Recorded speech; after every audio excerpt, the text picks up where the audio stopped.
Parliamentary party है यानी जो हमारी PMLN है उसको किस चीज़ की सज़ा दी जाएगी? उसको सिर्फ इमरान खान क्योंकि डिप्रेशन में है, इमरान खान अपने तमाम मकासद में फेल हुआ है, सो अब उसका रिजल्ट यह है कि आप असम्बलियों को तहस नहस कर दें। देखिए कानूनी तौर पर, आईनी तौर पर ये तमाम असम्बलीज़ का हक है, आईनी तौर पर उनका एक टेन्योर है और उस टेन्योर को ख़त्म नहीं किया जा सकता, नहीं किया जाना चाहिए। बड़ी मुश्किल से पाकिस्तान को दोबारा ट्रैक पे लाया गया है जहां पर असम्बलियां अपनी मुद्दत पूरी करने लगी हैं, लेकिन फिर पहले आमिर किया करते थे, आज इमरान खान नाम का एक आमिर और एक बीमारी इस मुल्क को जो मुसल्लत है वो आज फिर इदारों के पीछे पड़ गई है और वो चाहती है कि असम्बलियों को डिसॉल्व कर दिया जाए। सो ये नहीं होने दिया जाएगा।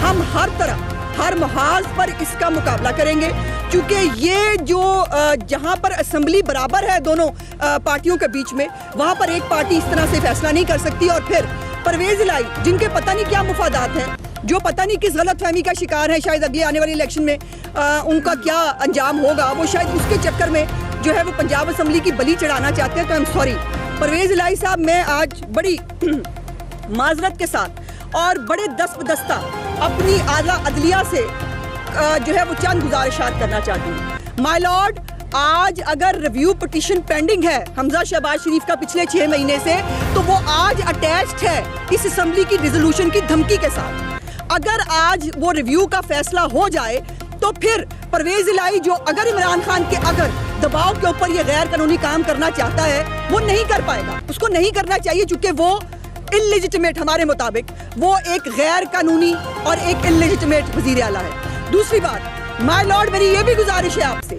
कि स्पीकर पंजाब असम्बली जो बाकायदा तौर पर जो सीक्रेट बैलेट है, मैं नहीं कहती, ये रूल्स कहते हैं, ये कॉन्स्टिट्यूशन कहता है, वो सीक्रेट बैलेट की वायलेशन करते हुए वो आज जो है वो स्पीकर बन के बैठा है। माय लॉर्ड, उसके साथ उसके सारे गैर कानूनी काम अटैच्ड हैं। वो अगर असम्बली तोड़ने की जो है वो उसके अंदर मुआवनत करता है तो भी गलत है, वो नहीं कर सकता। उसने जो बाकी लोगों को ये भी माय लॉर्ड मैं बताना चाहती हूँ, क्योंकि हमारी सुनवाई नहीं हो रही, मैं चाहती थी कि मैं अदालत में आकर आपके सामने वो गुजारिशात रखूँ जो पंजाब असम्बली में पिछले 6 महीने से हो रहा है, लेकिन हमें चूंकि वो मौका नहीं दिया जा रहा तो मीडिया पे बात करने के अलावा मेरे पास ऑप्शन नहीं है। मैं पूछना चाहती हूँ कि जनाब, पूरी हर असम्बली के अंदर मेंबर्स को एक्सपेल करने का एक कानून मौजूद है।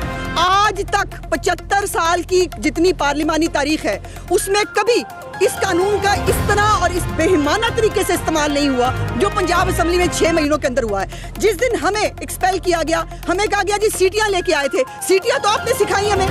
जिस दिन स्पीकर का इलेक्शन था, जिस दिन CM का इलेक्शन था, आपकी औरतें लोटे लेके आई, आपकी औरतें पिर्चे लेके आई, इनकी औरतें सीढ़ियां लेके आई और सीढ़ियां लाकर उन्होंने हमें बताया कि ये किया जा सकता है। हमने कौन सा गैर कानूनी काम किया?